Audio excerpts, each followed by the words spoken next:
morning, good evening, good afternoon, everyone, and welcome back to Steps with Nutrition. This is your YouTube edition. I'd like to just apologize in advance. I am feeling a little bit under the weather, so if my voice does go away or if I start hacking up a lung, I apologize. And let's get back to it. So, for those of you who are new, my name is Charlene Athena Prada, your host, and I am a registered dietitian with my own practice named Steps with Nutrition. And it is a virtual practice based in the Western Cape, South Africa. And every month we take a topic related to food. It might be a piece of legislation, it might be a current trend, it might be a random question that someone has asked me recently at work. And this month we decided to use hypertension. There are so many people in my life that have hypertension. And when I speak to friends and colleagues, there are so many people in their lives. And it is known as a silent killer for a reason. Hypertension is one of those things where we develop it sometimes with a comorbidity, meaning a different medical diagnosis, and sometimes without. However, usually it only gets diagnosed quite late on in life, or when there is a comorbidity. And it's a diagnosis that about 1.4 billion people live with at the moment. And according to the World Health Organization, where they released an article in 2025, meaning late last year, about 20% of those 1.4 billion have poorly controlled hypertension. And what does that mean? For a diagnosis that's linked to an increased risk of heart attacks, heart failure, kidney failure, strokes, and death, 20% is quite a lot. Now, in South Africa, we don't just call it hypertension. We call it hoë bloeddruk, hoë bloed, high blood pressure problems. And essentially what happens is, typically your doctor or your nurse, they'll take what's known as a cuff, which is normally a big band. It's normally dark gray or black or blue, and they'll put it around your arm. They'll then either pump it up manually or press a button and it'll fill up with air.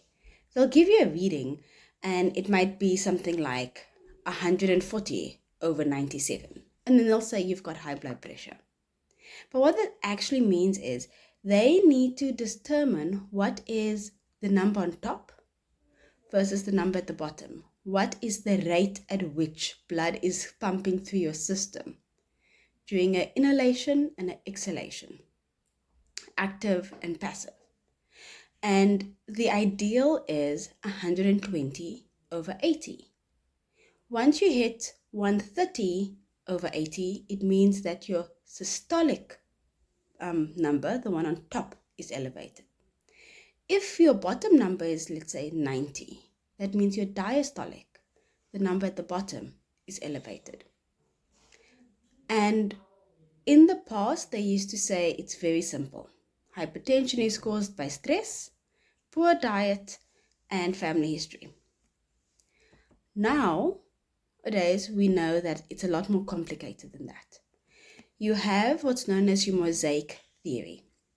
Your mosaic theory basically explains that there are so many different facets of our lives that goes into the causation of hypertension. These factors include your innate and adaptive immunity. How does your body respond to things? Your sodium intake, usage and storage, your sympathetic activation, our beautiful microgut biome, which we do speak about quite often on this channel, your kidneys mechanisms, your kidneys functionality. Then we also have endothelial dysfunction and oxidative stress or altered redox signaling. So it's no longer just a very plain cut cookie and paste situation. And with most things in the human body, we shouldn't expect it to be so simple. The human body naturally strives towards getting balance. 120 over 80 is what's considered textbook perfect. Hypertension develops through the interplay of your genetics, your family history, your gender, your ethnicity, your environmental factors. This would be your diet, your smoking, your exercising, your physiological responses. And while some of these factors are beyond your control, you cannot control being born a white male. You cannot control being born a colored female. You can control your smoking habits, your exercise habits, and your diet. And that is where we're going to sit and focus on. As a nutrition related channel, our emphasis will be on nutrition, but we need to know what are the signs to look out for. Are you suffering from chest pains, headaches that tend to be quite throbbing, shortness of breath from seemingly very menial tasks, 1 or 2 flights of stairs, carrying the groceries into the house? Are you getting unexplained nosebleeds? Or do you feel like you get heart palpitations where you can actually feel your heart pumping and it's quite uncomfortable or painful? Those are some of the signs and symptoms to look out for. Now let's get back into it. Earlier I mentioned that hypertension increases your risk for a lot of heart-related problems, strokes, heart attacks. And the reason for that is because your heart is the core muscle that pumps blood in and out throughout your system. Now what happens with hypertension is your blood vessels, which are, you can imagine them as adjustable pipes, for some reason do not adjust as they should. If you have problems with your cholesterol, it means that your pipes are blocked. If you are somebody who smokes, then that means that the adjustability of your pipes is impaired. Instead of being able to relax and contract as and when needed, it gets stuck in the contraction, it gets stuck at thin. Which means when you're going through a period of stress, whether it is stress for a big presentation, whether you are busy exercising, whether you are just having a very overwhelming moment in your life, your heart cannot get the blood to the parts of your body that it needs, whether that's the muscles, whether it's the brain. And that is how it gets damaged. But luckily for us, there are a lot of intervention methods. Yes, you get medication, but your doctor will advise that you go through a holistic lifestyle modification. And that is where people like I come in. Diet is a wonderful modification factor if used consistently and in conjunction with other things such as stress management, such as your weight management. If your body is carrying too much fat, then it's naturally putting your body under more strain. Your heart is struggling to get the blood through all the parts of your body. By alleviating the heart of that additional pressure, you automatically manage the hypertension a bit better. If you do smoke tobacco products, then your dietitian will always or should always recommend that you golden aim stop, but if not, at least try and reduce it to as little as possible. And then of course, diet modification. Now, there's a couple of ways you can do it. You get diets that's known as your DASH diet or your Mediterranean diet, which are particularly effective, especially when your diagnosis has a cardiovascular component or cholesterol component. So these are very colorful plates. The main focus is your whole grain vegetables, a lot of fiber, lean proteins. Depending on the type of diet specifically, there might be more or less emphasis on omega-3 sources of fats. If you're not on one of these diets, or you find that it's not very sustainable, or you kind of just trying to lead a healthier life in a small, manageable fashion for yourself now, and you might transition over to a DASH diet or Mediterranean diet down the line, here are a couple of things you can do. One, limit your salt intake. Now, this does not mean just the added salt on your meal once it's been cooked. It means transitioning away from, when cooking, using stock cubes plus spices plus curry. All three of those contain a lot of salt in. You can reduce it by saying, okay, I have put a stock cube into the pot. Therefore, I am not adding normal traditional salt. It could be I'm making chicken, and instead of using a chicken spice, I will rather season it with herbs and pepper and lemon. That's one way of doing it. Another way is trying to be conscious or conscientious when eating a lot of Asian meals. Asian cuisine typically has a lot of soy. Soy itself has a lot of sodium in it, the soy sauce, that dark sauce. You do get salt-free or sodium-free soy, so you could consider that. And your caffeinated drinks, ladies and gentlemen, energy drinks actually contain an exorbitant amount of salt. It also puts additional strain on the heart because of that caffeine component to it. Now, let's take a step back.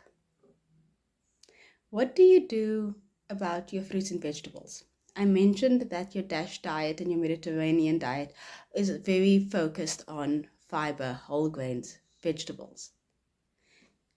Canned goods tend to have salt in. So we go for fresh vegetables. If you can't get fresh vegetables, or it is very impractical for your life, opt for frozen vegetables rather than the canned option.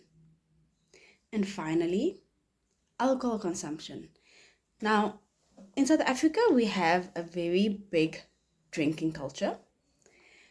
For the percentage of people who do drink, I think the last time I checked, it might be less than 30% of our population that actually drinks. However, those who do drink exorbitant amounts. Alcohol is one of the things that pushes your blood pressure up the fastest. Our food-based dietary guideline advises that if you drink, that you drink in moderation. And what does that mean? For women, 1 unit of alcohol a day. For men, 2. Now, often what happens in practice is I see a patient, they've got diabetes or they've got hypertension. In both of those cases, we advise that you reduce your drinking. Then they ask me, okay, Sheldon, if I don't drink all week, does that mean as a lady I can have 7 drinks on one day, since I didn't have it on the other 6 days? The answer is, unfortunately not. You can't save up your alcohol units for the weekend. Our bodies don't work that way. If you have hypertension, rather try and stick to moderate drinking. If you don't drink and you're hypertensive, fantastic. Now, when we combine these few, I think I mentioned 5 easy ways of reducing our salt intake into our lives and include stress management, include a little bit of physical activity, then you'll find that your blood pressure problems become a lot easier. If you have been put on a medication, then it should be very stable, because we don't want these spikes in our pressure, in our blood pressure, which can cause damage to our organs, specifically our heart and our kidneys, which are the two main organs that's linked with our blood pressure control. And every time you have an uncontrolled spike or prolonged spike, you're kind of adding a little bit of damage to those organs. That is why when you're on the medication, your doctor tells you, do not stop it after you feel better after 3 or 4 days, which in practice happens so much more often than you would think. People will use their medication for 2 or 3 weeks. They'll forget about how poorly they felt. They'll be like, I'm fine.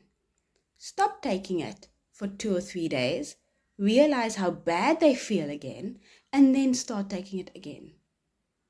That is poor compliance. And that poor compliance can be fatal. So if you've been diagnosed with hypertension recently, or if you are finding that your control is quite poor, please go and see your dietitian about it. Or find a dietitian. Let them help you on this journey. A lot of small modifications can actually have really big impacts. And if you're struggling to find one and you're based in South Africa, feel free to send me a DM or an email and I can see you. Our practice is virtual. That's the nice thing about it. Until next time, my contact details as per usual remains Steps with Nutrition, whether it be on Instagram, Facebook, LinkedIn, and my email address is stepswithnutrition@gmail.com. Until next time, bye.